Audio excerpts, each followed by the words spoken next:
Kasus COVID-19 di Kabupaten Muaro Jambi kembali bertambah menjadi 9 orang. Hingga hari kelima pendaftaran, 3 bakal calon DPD RI telah menyerahkan berkas ke KPU Provinsi Jambi. Pentingnya peranan bidan bagi masyarakat membuat kalangan milenial minati profesi bidan.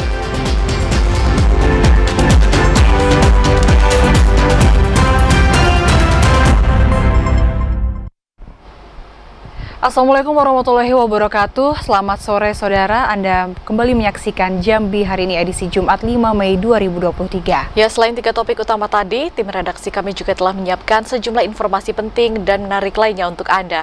Bersama saya Septinita. Saya Farah Maudina, inilah Jambi hari ini selengkapnya.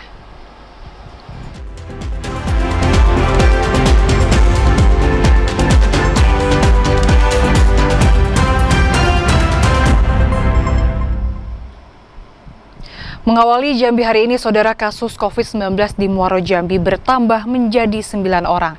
Penambahan kasus ini berdasarkan pemeriksaan screening di Rumah Sakit Umum Daerah Raden Matahir Jambi. Kasus COVID-19 di Kabupaten Muaro Jambi kembali meningkat. Data dari Dinas Kesehatan Muaro Jambi menunjukkan pada Jumat 5 Mei 2023, pasien kasus yang terkonfirmasi positif COVID-19 saat ini menjadi 9 orang. Tambahan 2 kasus COVID-19 itu setelah adanya pemeriksaan screening di Rumah Sakit Umum Daerah Raden Matahir Jambi. Pasien yang dinyatakan positif COVID-19 saat ini menjalani isolasi di Rumah Sakit Umum Daerah Raden Matahir Jambi. 2 tambahan kasus itu, 1 diantaranya merupakan warga Sekernan dan satunya lagi merupakan warga Kecamatan Jambi luar kota. Hingga saat ini, Dinkes Muaro Jambi belum mengetahui secara pasti awal mula kontak pasien yang terkonfirmasi COVID-19. Indikasi penularannya ini kan 99-nya juga terkonfirmasi setelah masuk ada keluhan sakit ke Rumah Sakit Matahir. Saat ini terkait dengan penemuan kasus secara aktifnya masih digalakan, tapi di tingkat puskesmas kita maupun rumah sakit kita belum menemukan kasus positif. Satgas Penanganan COVID-19 Muaro Jambi mengimbau kepada warga untuk mewaspadai penyebaran virus COVID-19. Tim Satgas COVID-19 kembali mengimbau masyarakat akan pentingnya protokol kesehatan COVID-19 sebagai salah satu langkah untuk mengantisipasi penularan wabah virus COVID-19. Azam Afnan, TVRI Jambi melaporkan. Peringatan Hari Bidan Internasional momentum untuk memberikan penghargaan terhadap pentingnya peran profesi bidan dalam bidang kesehatan. Pentingnya profesi bidan membuat kalangan milenial, khususnya perempuan, bercita-cita untuk menjadi seorang bidan. Hari Bidan Internasional yang diperingati setiap 5 Mei merupakan wujud penghargaan terhadap pentingnya peran profesi bidan dalam dunia kesehatan. Salah satu tujuan diperingatinya Hari Bidan Sedunia ini yakni untuk memberikan apresiasi terhadap peran penting bidan dalam kehidupan manusia, terutama dalam hal yang berhubungan dengan persalinan dan juga kesehatan reproduksi. Pentingnya profesi bidan bagi masyarakat membuat kalangan milenial, terutama perempuan, juga bercita-cita menjadi bidan dan memilih untuk menempuh pendidikan untuk menjadi seorang bidan. Bidan merupakan profesi kesehatan yang memiliki fungsi pelayanan bagi kesehatan ibu dan anak, khususnya bagi kesehatan reproduksi perempuan dan tumbuh kembang bayi dan balita. Nah, peran tersebut sangat penting untuk menentukan status kesehatan ibu. Nah, untuk menentukan kualitas anak yang nantinya akan dilahirkan. Nah, oleh karena itu, saya berharap semoga profesi bidan di seluruh dunia dan terkhususnya Indonesia menjadi lebih baik dan senantiasa menjadi ujung tombak untuk kualitas pelayanannya. Para bidan tidak hanya mempunyai peran yang sangat krusial untuk memeriksa dan membantu merawat, serta membantu persalinan bagi wanita hamil. Namun, para bidan juga berperan dalam meningkatkan derajat wanita seperti melalui pelayanan kontrasepsi dan memberikan imunisasi kepada bayi serta menurunkan angka kematian ibu. Ilwan, TVRI Jambi, melaporkan. Sementara itu, 5 Mei diperingati sebagai Hari Bidan Nasional. Peringatan itu diharapkan menjadi momentum untuk meningkatkan kemampuan bidan dalam mencegah kematian ibu dan bayi. Hari ini, 5 Mei, merupakan hari penting bagi semua bidan di seluruh dunia karena diperingati sebagai Hari Bidan Sedunia atau International Day of the Midwife. Salah satu tujuan diperingatinya Hari Bidan Sedunia ini adalah untuk mengkampanyekan peran penting bidan dalam kehidupan manusia, terutama yang berhubungan dengan persalinan dan juga kesehatan reproduksi. Selain itu, Hari Bidan Sedunia juga dimanfaatkan sebagai tolak ukur peningkatan kualitas bidan yang ada saat ini. Bidan memiliki peran yang sangat penting tidak hanya untuk wanita yang hamil, tetapi juga untuk keluarga Indonesia. Di Provinsi Jambi, untuk meningkatkan kualitas bidan, berbagai upaya telah dilakukan Pemprov Jambi. Salah satunya melakukan pelatihan dan keterampilan. Sudah sejak lama bidan itu sudah kita tempatkan juga di desa-desa. Gunanya apa? Itu untuk pertama kali mengurangi angka kematian ibu, yang kedua untuk mengurangi angka kematian bayi. Jadi peran bidan itu untuk kesehatan di Indonesia itu sangat vital. Angka kematian ibu AKI di Indonesia masih cukup tinggi. Salah satu kendala yang menyebabkan AKI di Indonesia cukup tinggi yakni distribusi jumlah bidan kompeten yang belum merata, khususnya di daerah terpencil.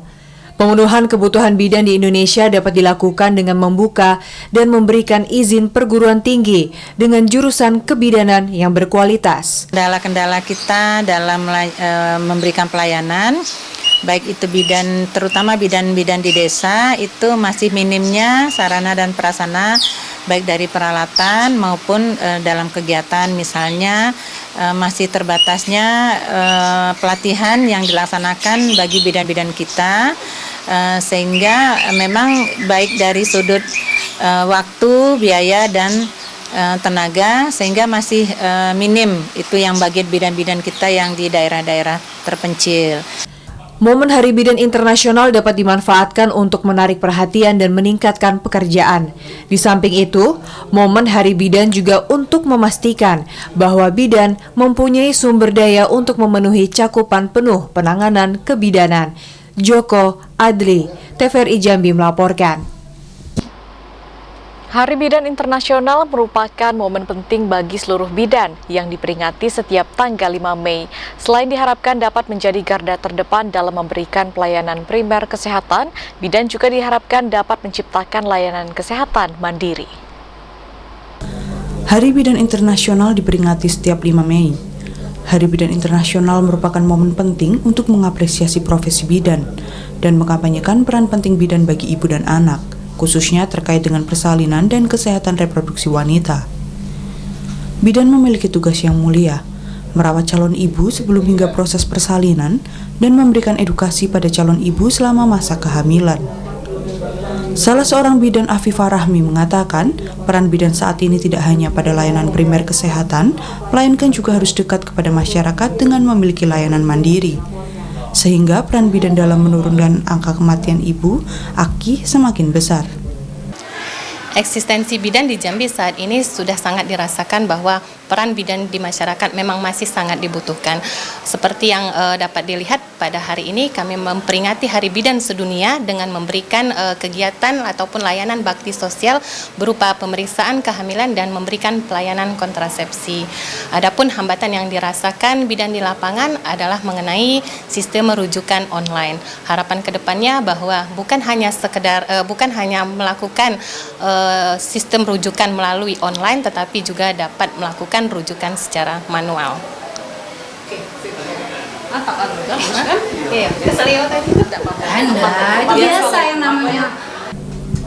Afifah Rahmi berharap seluruh bidan di Provinsi Jambi dapat terus meningkatkan kualitas, mampu melaksanakan tugas dan tanggung jawab dengan memberikan pelayanan prima bagi masyarakat, khususnya ibu hamil. Tak hanya itu, Afifah Rahmi juga berharap agar para bidan dapat memenuhi kualifikasi, memiliki izin yang sah untuk mendirikan praktik persalinan. Septinita Al-Adli, TVRI Jambi melaporkan. Meski masih berstatus tenaga kerja sukarela atau TKS di Puskesmas Teluk Rendah Ilir, Yuliana yang sudah mengabdi sejak tahun 2019 silam tetap semangat menjalani profesinya sebagai bidan di Puskesmas Teluk Rendah. Beginilah keseharian Yuliana, warga Dusun Tanjung Sari, Desa Teluk Rendah Pasar. yang mengabdi menjadi seorang bidan di Puskesmas Teluk Rendah. Meski masih berstatus tenaga kerja sukarela TKS, Yuliana yang sudah mengabdi sejak 5 tahun yang lalu, atau tepatnya sejak tahun 2019 silam itu, tetap semangat menjalani profesinya menjadi seorang bidan di Puskesmas Teluk Rendah. Meski pengabdian sebagai seorang bidan ada suka dan duka yang dilalui oleh Yuliana, namun Yuliana tetap semangat dan tidak pantang menyerah untuk selalu mengabdi dan bekerja menjadi seorang bidan di Puskesmas Teluk Rendah. Suka yang dilalui oleh Yuliana selama mengabdi menjadi seorang bidan, selain ilmu, juga pengalaman dan teman. Sementara duka yang dirasakan yakni masalah biaya operasional. Karena pengabdiannya yang dimulai sejak tahun 2019 itu tak kunjung diangkat menjadi tenaga honorer atau P3K oleh pemerintah Kabupaten Tebo. Hal itu membuat Yuli, sapaan akrabnya, tidak memiliki penghasilan lebih setiap bulannya. Saya menjadi bidan TKS ini ketika saya mulai bekerja di puskesmas ini, yaitu agar pemerintah dapat memprioritaskan tenaga kesehatan seperti kami yang TKS ini menjadi pegawai negeri, mengangkat TKS ini setidaknya untuk menjadi tenaga honorer.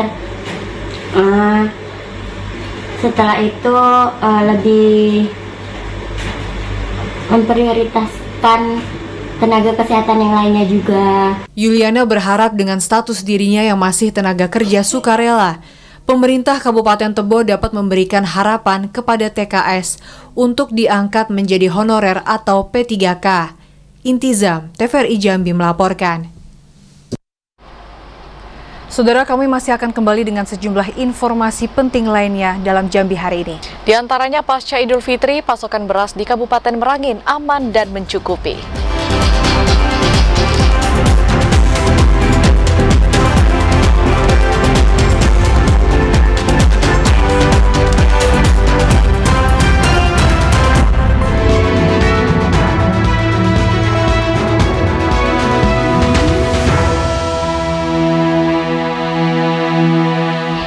Terima kasih Anda masih bersama kami di Jambi hari ini dalam segmen menuju pemilu 2024.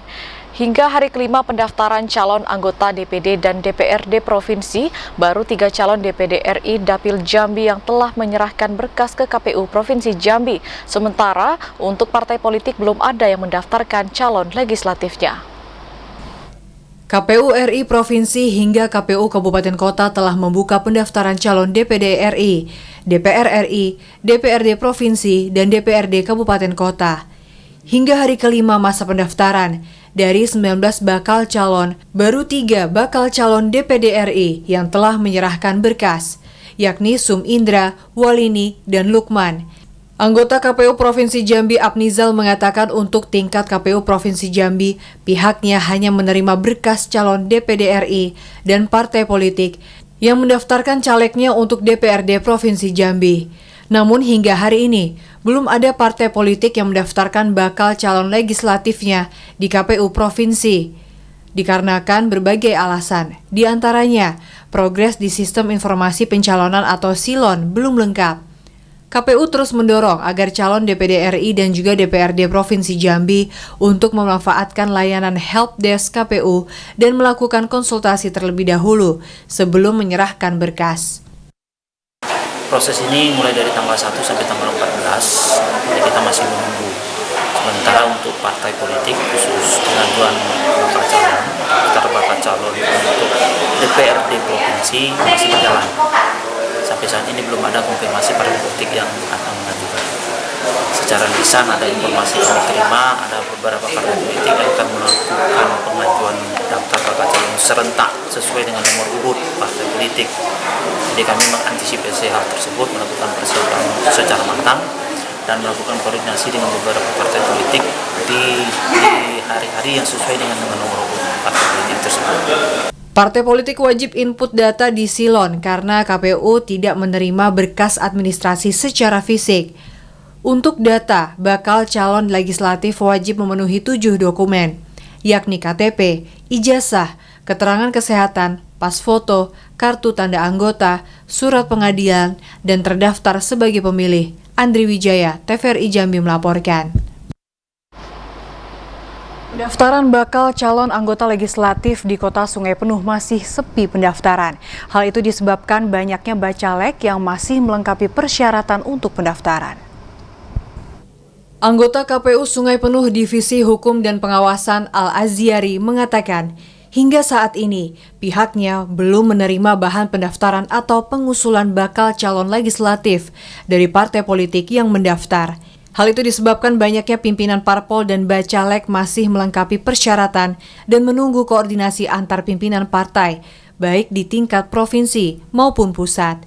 Menurutnya, berdasarkan pengalaman pemilu legislatif tahun sebelumnya, para pimpinan parpol banyak mendaftar pada hari-hari terakhir menjelang ditutupnya pendaftaran. Belum ada.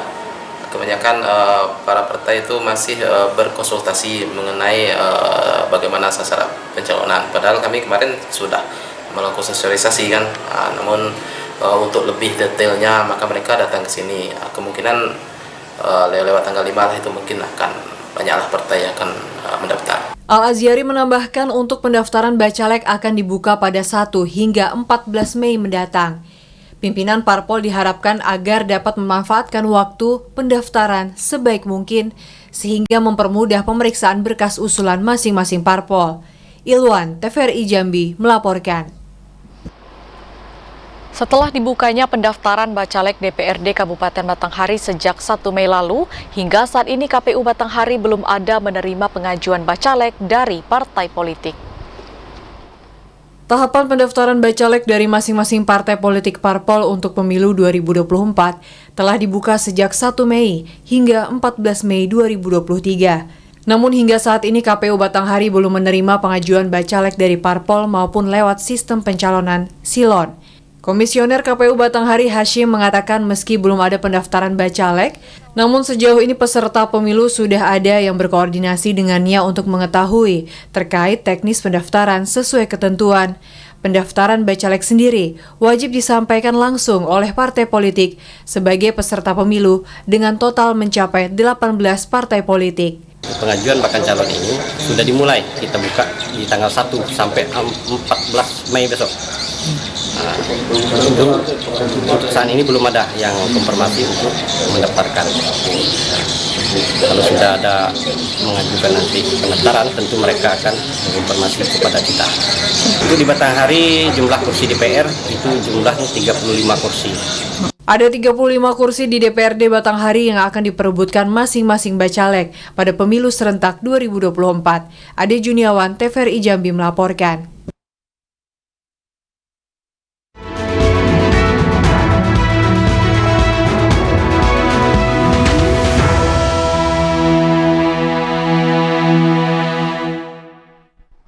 Kita beralih ke sorotan lainnya, Saudara. Pasca Idul Fitri 1444 Hijriah, ketersediaan pasokan beras di Kabupaten Merangin aman atau mencukupi.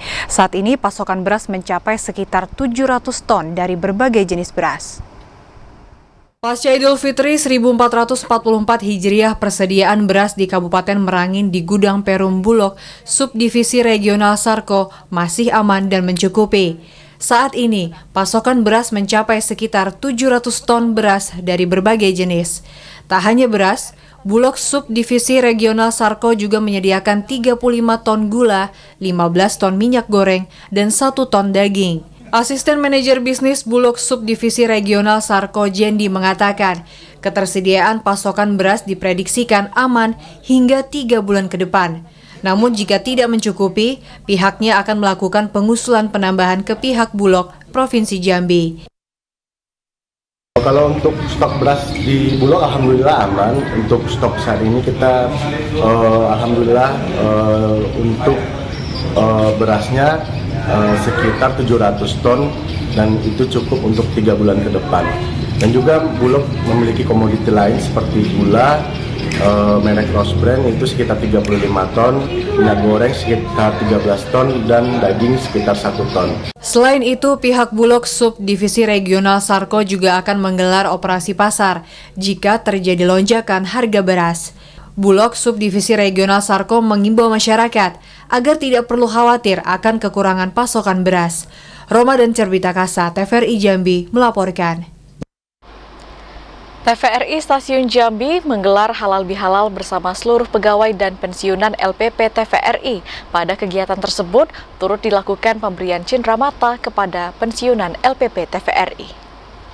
Untuk mempererat tali silaturahmi, TVRI Stasiun Jambi menggelar halal bihalal bersama seluruh pegawai, pensiunan, dan dharma wanita.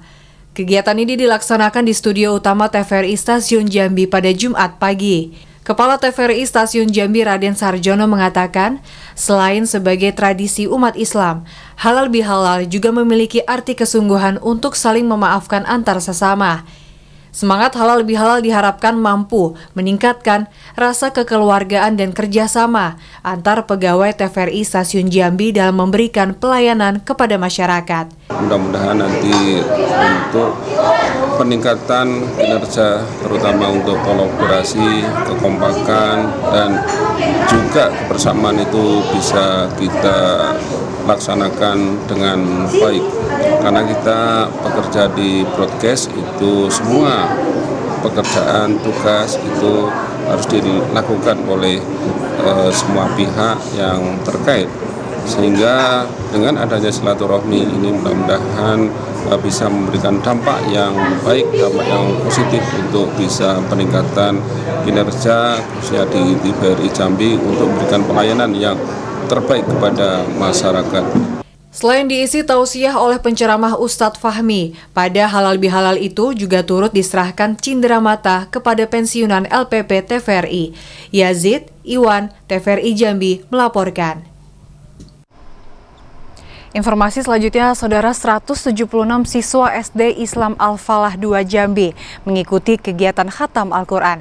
Diharapkan momentum khatam Al-Quran ini dapat membentengi anak dalam menghadapi tantangan zaman, meningkatkan ketakwaan, serta kecintaan terhadap Al-Quran. Khatam Al-Quran merupakan salah satu upacara adat yang biasa dilakukan sebagai bentuk ungkapan rasa syukur karena anak atau siswa mampu membaca dan menamatkan Al-Quran. Bahkan, khatam Al-Quran menjadi salah satu program di SD Islam Al-Falah 2 Jambi. Pada tahun ajaran 2022-2023 ini, ada 176 orang siswa yang mengikuti khatam Al-Quran dengan mengusung tema bersama Al-Quran menjadi generasi terdepan. Kepala SD Islam Al-Falah 2 Jambi Utomo Widianto mengatakan, pelaksanaan program khatam Al-Quran di sekolah ini tak hanya sebagai wujud rasa syukur kepada Allah Subhanahu wa Ta'ala, namun diharapkan mampu membentengi anak dalam menghadapi tantangan zaman ke depan, meningkatkan ketakwaan dan kecintaan terhadap Al-Quran serta mampu mengamalkannya. Kami anggap penting kegiatan khatam Al-Quran ini karena seiring kemajuan zaman yang sangat pesat, anak-anak perlu dibekali dengan keimanan dan ketakwaan yang kuat. Oleh karena itu, momen khatam Al-Quran bisa kita jadikan motivasi bagi anak-anak kita untuk mencintai Al-Quran dan juga tantangan-tantangan yang akan dihadapi anak dapat dihadapi dengan baik tentunya. Tentu sejalan dengan yang sudah diprogramkan yayasan dan dilaksanakan oleh sekolah. Sehingga hari ini antara lain SD 2 melaksanakan acara khatam Al-Quran. Ini bergantian, ada nanti yang sudah kemarin SD 1 sudah, nanti ada lagi SMP SMA kemarin juga sudah ada.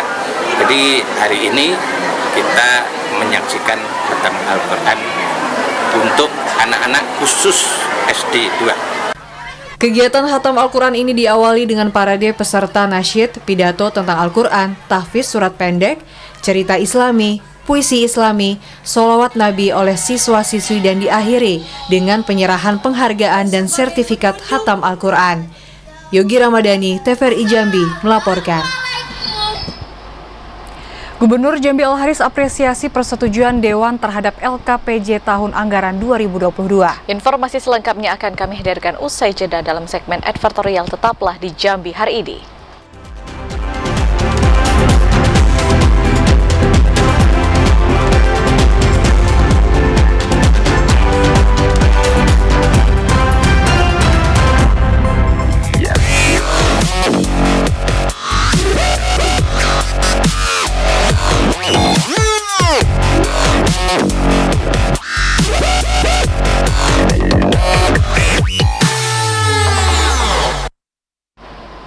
Anda kembali bergabung bersama kami di Jambi hari ini dalam segmen advertorial. Saudara Gubernur Jambi Al-Haris mengapresiasi persetujuan DPRD Provinsi Jambi terhadap LKPJ tahun anggaran 2022. Seluruh rekomendasi Dewan yang sudah disampaikan melalui laporan Pansus akan menjadi catatan penting dalam perbaikan tata kelola pemerintah Provinsi Jambi pada tahun 2023. Gubernur Al-Haris mengapresiasi persetujuan Dewan Perwakilan Rakyat Daerah Provinsi Jambi terhadap laporan keterangan pertanggungjawaban LKPJ Gubernur Jambi tahun anggaran 2022. Hal itu dikatakan Gubernur Al-Haris saat menghadiri rapat paripurna DPRD Provinsi Jambi dalam agenda penyampaian laporan Pansus dan pengambilan keputusan Dewan terhadap LKPJ tahun anggaran 2022 pada Kamis malam. Gubernur Al-Haris menekankan seluruh rekomendasi Dewan yang sudah disampaikan melalui laporan Pansus akan menjadi catatan penting dalam perbaikan tata kelola pemerintah Provinsi Jambi pada tahun 2023. Organisasi perangkat daerah ke depan akan didorong memiliki pola terstruktur untuk mampu menyelesaikan seluruh target kerja yang anggarannya sudah termuat dalam APBD. Sehingga alokasi anggaran itu dapat memberikan kesejahteraan bagi masyarakat.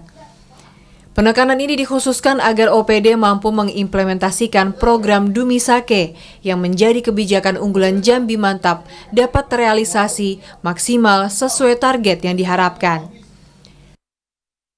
Semua sudah terakumulasi dalam hasil Pansus Dewan dan tugas saya adalah melihat membedah bersama OPD kami terkait dengan apa yang menjadi rekomendasi Dewan terhadap kinerja pemerintah daerah. Ini penting sebab tidak semua pejabat memahami dan mampu menjabarkan visi-visi yang mantap itu, ya kan? Al-Haris berharap persetujuan LKPJ tahun anggaran 2022 akan semakin mendorong OPD pemerintah Provinsi Jambi dapat bekerja efektif dan efisien dalam mendukung percepatan pemajuan daerah. Randy Arta, TVRI Jambi melaporkan. Saudara Gubernur Al-Haris menghadiri Grand Final Pertukaran Pemuda Antar Negara tahun 2023. Ada sebanyak 20 finalis yang mengikuti tahapan seleksi Pertukaran Pemuda Antar Negara. Gubernur Al-Haris menghadiri Grand Final Pertukaran Pemuda Antar Negara 2023 Provinsi Jambi.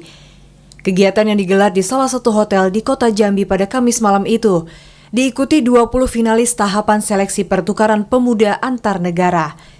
2 finalis terpilih akan dikirim ke Australia dan Singapura. Gubernur Al-Haris mengatakan, 2 finalis yang terpilih untuk Pertukaran Pemuda Antar Negara itu harus memiliki kualitas yang baik, sehingga kepercayaan negara asing dapat meningkat terhadap Indonesia. Pertukaran pemuda antar negara itu juga menjadi modal untuk mengembangkan potensi generasi muda.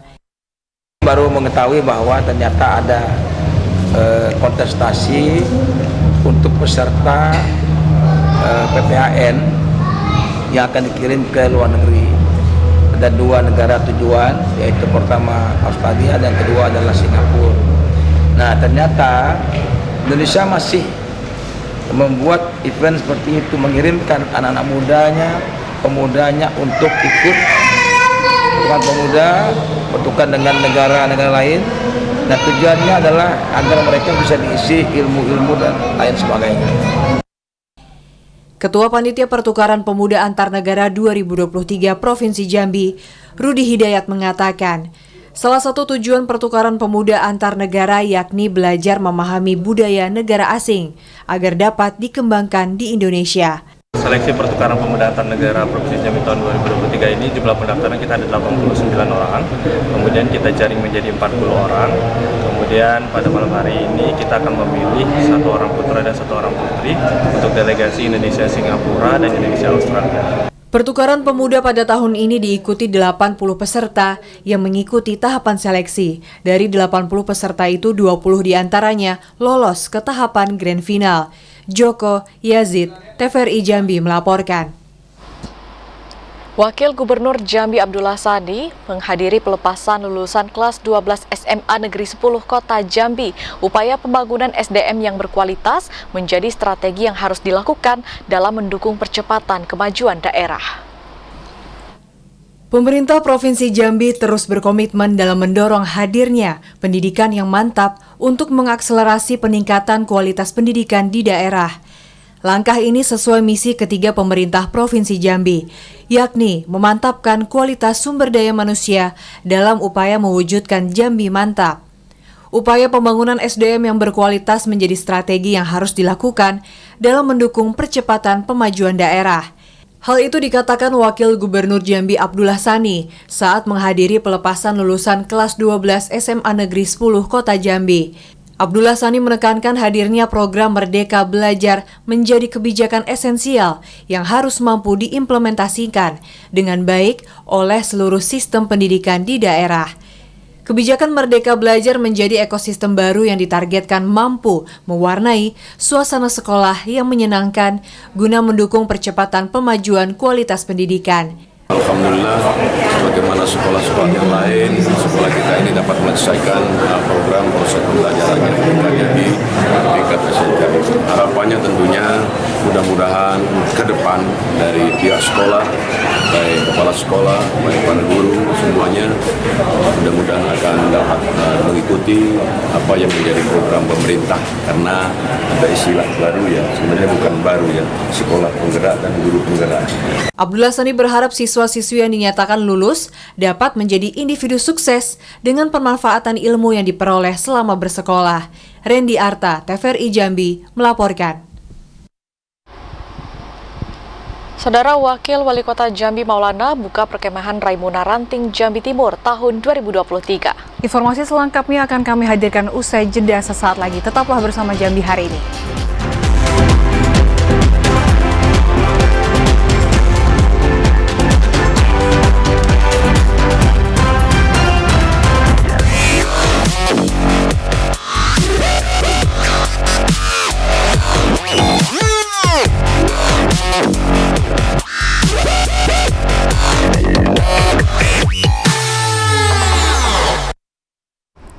Anda kembali menyaksikan Jambi hari ini, Saudara. Wakil Wali Kota Jambi Maulana membuka perkemahan Raimuna Ranting Jambi Timur tahun 2023. Maulana berharap kegiatan itu dapat membangun karakter anak untuk lebih mandiri. Kota Jambi Maulana membuka perkemahan Raimuna Ranting Jambi Timur tahun 2023. Kegiatan yang dilaksanakan selama 3 hari itu digelar di bumi perkemahan SMK PGRI 4 Kota Jambi dan diikuti 34 peserta. Wakil Wali Kota Jambi yang juga sebagai Ketua Kuartir Cabang Kuarcap Pramuka Kota Jambi itu menjadi inspektur upacara pembukaan perkemahan Raimuna Ranting Jambi Timur. Wakil Wali Kota Jambi Maulana mengatakan Raimuna Ranting merupakan bagian dari proses pembinaan. Setelah Raimuna Ranting, kemudian akan digelar Raimuna Cabang secara berjenjang hingga Raimuna Nasional. Diharapkan kegiatan itu dapat memotivasi peserta didik di Kota Jambi, sehingga terbentuk karakter anak yang lebih baik dan mandiri. Saya hadir langsung untuk membuka kegiatan ini, dan ini atas nama Kuarcap menyampaikan terima kasih kepada Kamadiran, Jambi Timur, Kuarang, dan juga seluruh pembina dari masing-masing pangkalan, Kamadigus, serta sanggar kerja yang sudah sukses menjalankan Raimuna Ranting ini, karena ini bagian dari proses pembinaan adik-adik pramuka penegak kita yang nanti setelah seluruh. Maulana berharap kegiatan tersebut dapat terus dilakukan karena banyak manfaat dan ilmu yang didapatkan oleh peserta didik di luar jam sekolah. Joko, TVRI Jambi, melaporkan. Universitas Jambi menggelar kejuaraan tenis tingkat provinsi se-Sumatera. Selain dalam rangka memperingati Disnatalis Unja ke-60, kejuaraan tenis itu juga bertujuan untuk mempererat silaturahmi dan menciptakan regenerasi atlet. Universitas Jambi menggelar kejuaraan tenis tingkat provinsi se-Sumatera dalam rangka memperingati Disnatalis Unja ke-60. Kejuaraan ini dilakukan di lapangan tenis Pasca Sarjana Universitas Jambi Telanepura Kota Jambi. Kegiatan tahunan kejuaraan tenis tingkat provinsi se-Sumatera itu dibuka oleh Wakil Rektor Bidang Akademik, Profesor Kamit, yang ditandai dengan pukulan servis bola tenis.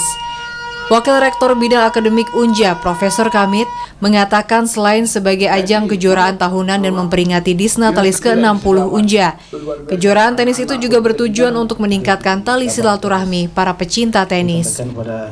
Nah, olahraga tenis inilah sebenarnya olahraga yang paling bisa mengakomodir semua kelompok umur, baik itu yang junior sampai pada usia-usia pensiun. Karena pada kegiatan tenis ini atau olahraga tenis ini banyak hal-hal yang kita tahu, baik itu koordinasi sesama tim, sesama kawan maupun diri sendiri untuk saling mengontrol kesehatan. Rektor Universitas Jambi periode 2003 sampai 2012 sekaligus pencetus kejuaraan tenis Universitas Jambi, Dr. Kemas Arsyad Somad, mengucapkan terima kasih kepada Rektor Unja saat ini yang masih melaksanakan kejuaraan tenis. Nah, mudah-mudahan ya Rektor Cup yang ke-61, umur Unja 61 itu tetap dilaksanakan. Sekira barangkali itu harapan saya ya. Mungkin pesan-pesan untuk generasi muda gimana Pak? Pertama, manfaatkanlah, terutama untuk mahasiswa, manfaatkanlah bahwa peluang fasilitas yang ada. Kebetulan di bagaimanapun ya, umur kan tidak bisa dibendung. Bahwa regenerasi itu perlu. Kejuaraan ini memperlombakan 5 kategori pertandingan dengan total hadiah 40 juta rupiah. Kejuaraan tenis Unja ini digelar pada 4 hingga 7 Mei 2023. Azam Afnan, TVRI Jambi melaporkan. Saudara, PetroChina International Jabung Ltd melalui program pengembangan masyarakat PPM melaksanakan pelatihan bagi kelompok sadar wisata Pokdarwis, Pangkal Babu, Desa Tungkal 1, Kecamatan Tungkal Ilir. PetroChina International Jabung Ltd mendukung kegiatan positif di lingkungan masyarakat, terutama yang berkaitan dengan pengembangan masyarakat. PetroChina International Jabung Ltd memfasilitasi pengembangan sumber daya manusia di bidang kepariwisataan dengan melaksanakan kegiatan pelatihan Pokdarwis Pangkal Babu Desa Tungkal 1, Kecamatan Tungkal Ilir, Kabupaten Tanjung Jabung Barat. Kegiatan itu digelar di gedung serbaguna yang berlokasi di area ekowisata hutan mangrove. Gofril Advisor PetroChina International Jabung Ltd Ahmad Ramadlan mengatakan, PetroChina mendukung kegiatan positif di lingkungan masyarakat, terutama yang berkaitan dengan pengembangan masyarakat.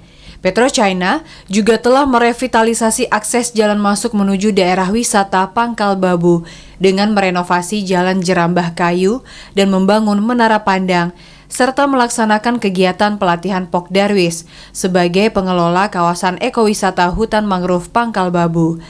Selain pelatihan dan pendampingan dalam program pengembangan wilayah ekowisata hutan mangrove Pangkal Babu, nantinya akan disiapkan atraksi wisata dan fasilitas penunjang wisata kuliner. Hari ini adalah pelatihan mengenai pelayanan prima untuk anggota Pokdarwis Tungkal 1 yang merupakan pengelola dari ekowisata mangrove. Dan ini merupakan bagian dari suatu program pengembangan masyarakat untuk ekowisata mangrove. Salah satunya program adalah kegiatan pelatihan tersebut. Ada beberapa. Salah satunya yang kita programkan kali ini adalah mengenai keterampilan untuk kuliner. Dan kita akan membangun suatu tempat untuk mereka dapat berjualan kuliner yang mengedepankan konten dari lokal. Sekretaris Dinas Pariwisata Pemuda dan Olahraga Kabupaten Tanjung Jabung Barat Kamaludin mengatakan, Pokdarwis merupakan kelompok masyarakat yang memiliki beberapa anggota, terdiri dari pelaku kepariwisataan yang harus bertanggung jawab dan berempati, serta memiliki peran sebagai penggerak dalam mendukung berkembangnya pariwisata dan manfaat bagi kesejahteraan masyarakat sekitar. Peran masyarakat juga sangat penting karena bukan hanya Pokdarwis yang akan mendapatkan manfaat, namun juga masyarakat sekitar. Penerima untuk kegiatan pelatihan untuk wisata mangrove ini kami dari Pantura, Kabupaten Tanjung Barat mendukung sekali karena baru pertama kali yang diadakan dengan kerjasama dari Keturkinan. Kami sendiri yang selama ini support, awalnya kami sudah mengadakan pertemuan dan itu di dalam juga jalan yang sudah kami jam dan itu maupun para Poldarwi sudah dibentuk dan kami kasih arahan-arahan tentang wisata mangrove ini, dan ini salah satu kami buat nanti destinasi wisata mangrove. Pelatihan Pokdarwis dilakukan dengan penyampaian materi dari akademisi dari kampus Universitas Jambi dan perwakilan Dispora. Para pemateri menyampaikan paparan terkait dengan masalah promosi dan perlindungan hingga perawatan wisata. Sementara Ketua Pokdarwis Ekowisata Pangkal Babu Tungkal 1 Hatta Saprian menyampaikan ucapan terima kasih kepada Petrocana International Jabung Ltd atas pembangunan infrastruktur jalan yang telah dibangun. Dengan dibangunnya akses jalan menuju hutan mangrove tidak hanya mempermudah warga lokal, namun juga mempermudah pengunjung hutan mangrove menuju lokasi. Selama Hari Raya Idul Fitri 1444 Hijriah, jumlah pengunjung ke hutan mangrove dalam satu hari mencapai 600 orang, dengan harga tiket masuk Rp5.000 per tiket. Sangat pesat perkembangannya, terutama mempermudahkan jalur kami berkomunikasi dengan taman luar, ibaratnya ada kebutuhan yang mendadak di kepanitiaan, kami mudah mencapai akses ke kota gitu. Kalau dulu Pak sulit, karena jalannya masih kurang bagus. Terus pengunjung ramai? Alhamdulillah. Untuk lebaran ini berapa pengunjung? Kalau lebaran ini total kami seminggu ya Pak ya, itu terdata di daftar masuk kami itu rata-rata 600. Satu hari? Iya, satu hari. Oke, sip. Untuk menjaga kebersihan di lokasi ekowisata hutan mangrove setiap hari dilaksanakan secara bergantian. Pada pagi hari dilakukan pembersihan trekking dari daun-daun dan sore hari pembersihan dari sampah plastik. Didi Haryadi, TVRI Jambi melaporkan. Saudara, usai jeda kami akan kembali dengan sejumlah informasi lainnya dalam segmen Lintas Andalas. Di antaranya bakal calon legislatif pemilu 2024 di Kabupaten Bengkulu Tengah masih belum ada yang mendaftar. Sesaat lagi.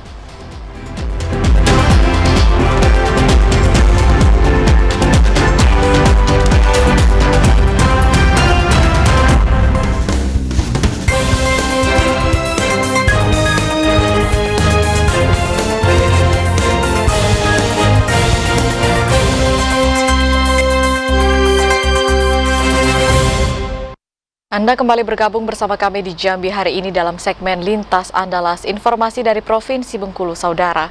Hingga hari keempat pendaftaran calon peserta anggota legislatif pemilu 2024 di Kabupaten Bengkulu Tengah masih belum ada yang mendaftar. KPU membuka pendaftaran hingga penutupan pada 14 Mei mendatang pukul 00 waktu Indonesia Barat. Komisioner KPU Bengkulu Tengah Haidir menyatakan hingga hari keempat pendaftaran calon anggota legislatif Bengkulu Tengah sejak dibuka awal Mei lalu masih minim pendaftar. Belum satupun adanya pendaftar bacalek dari partai politik belum diketahui sebabnya. Namun sejumlah parpol telah mengaktifkan akun di silon KPU belum kunjung mendaftarkan secara resmi kandidat bacalek. Haidir meminta segenap parpol dapat segera mendaftarkan calonnya sehingga terhindar dari kesalahan saat mendaftar di momen terakhir pendaftaran nantinya. Harapan kita ya kawan-kawan dari partai politik khususnya, karena ini memang pendaftaran ini kan masih ada waktu perbaikan, tapi kita berharap lebih awal lebih baik. Harapan kita jangan sampai nunggu waktu berakhir, karena nanti bukan saja pihak kawan-kawan partai politik yang mengalami kesulitan, termasuk kami yang melayani. Pendaftaran calon anggota legislatif sendiri dimulai pada pendaftaran calon di silon KPU melalui kolom parpol, di mana calon terdaftar di kolom parpol yang dikoneksi dengan pengurus parpol pusat. Calon yang terverifikasi dapat langsung mendaftar di silon KPU dengan sejumlah dokumen persyaratan. Tim Liputan TVRI Bengkulu melaporkan. Saudara, sosialisasi dan edukasi terkait penyelenggaraan serta persiapan pemilu serentak tahun 2024 perlu diberikan secara intensif dan berkelanjutan kepada masyarakat. Tak hanya KPU, semua pihak juga berperan dalam mensosialisasikan informasi pemilu. Lebih kurang tinggal 10 bulan lagi pemilu serentak tahun 2024 akan berlangsung. Pesta demokrasi besar di Indonesia yang akan memilih pemegang estafet kepemimpinan bangsa ini ke depannya. Bagi masyarakat yang telah memenuhi syarat memiliki hak untuk berpartisipasi dalam memilih dan mencoblos pada pemilu serentak tahun 2024 nanti. Namun kurangnya kesadaran dan keingintahuan masyarakat terhadap pemilu dan informasi terkait politik berpengaruh terhadap tingkat partisipasi mereka pada hari pencoblosan nanti. Untuk itu pemerintah perlu memasifkan informasi seputar pemilu kepada masyarakat dan secara berkelanjutan sehingga dapat meningkatkan kesadaran masyarakat. Karena satu suara dari masyarakat sangat berperan dan menentukan nasib bangsa ini ke depannya. Lembaga terkait terutama KPU berkewajiban terus memberikan informasi terkait penyelenggaraan pemilu dan menjangkau semua elemen dan komponen pemilih termasuk kepada pemilih pemula. Ikut memilih atau tidak, nah ini kan jadi persoalan ya. Kalau sekedar kepo karena dia sudah disampaikan lewat media sosial, lihat web yang ada di KPU, persoalannya adalah mereka kan sekedar tahu itu. Tapi apakah mendorong kesadaran dia untuk ikut berpartisipasi pada pemilu nantinya, mulai dari kampanye mereka hadir melihat siapa calon legislatif, calon presiden yang mereka akan pilih, atau pada hari pencoblosan tanggal 14 Februari 2024 nantinya, itu kan bergantung kepada bagaimana KPU mendorong terus, memberi motivasi sehingga tumbuh kesadaran gitu. Tidak hanya KPU, menurut saya juga ada NGO di bidang pemilu, perguruan tinggi, agensi pemerintah lainnya seperti Kesbangpol, saya pikir perlu digalakkan. Di samping itu, sosialisasi terkait pemilu juga perlu diberikan kepada kelompok marginal, kelompok perempuan yang memiliki kesibukan mengurus rumah tangga, kelompok disabilitas, dan kelompok-kelompok lainnya yang jarang tersentuh dengan informasi terkait politik.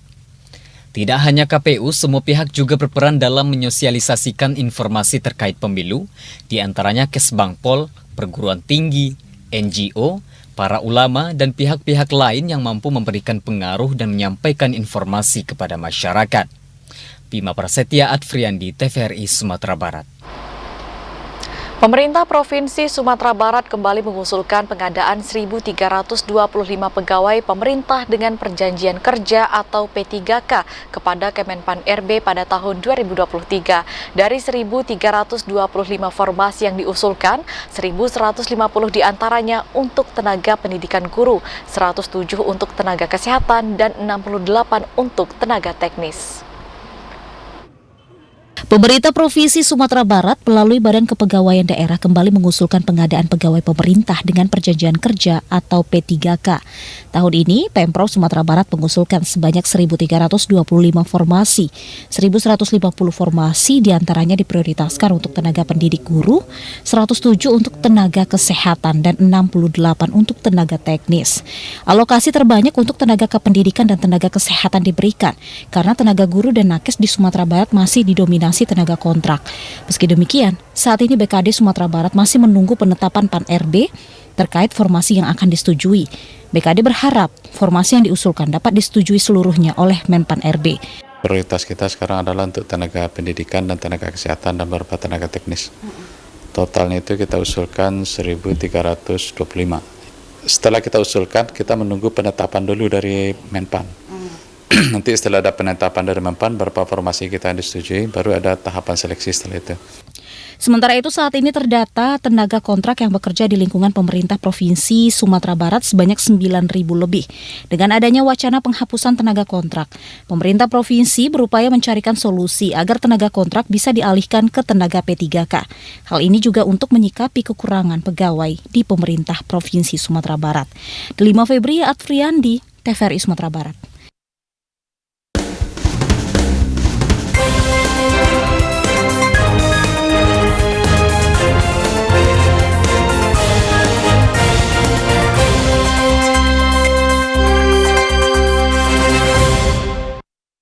Saudara, informasi tadi sekaligus menutup menutup perjumpaan kita pada sore hari ini. Terima kasih atas perhatian dan kebersamaan Anda. Saya Farah Modina. Dan saya Septinita bersama kerabat kerja yang bertugas undur diri. Wassalamualaikum warahmatullahi wabarakatuh dan sampai jumpa.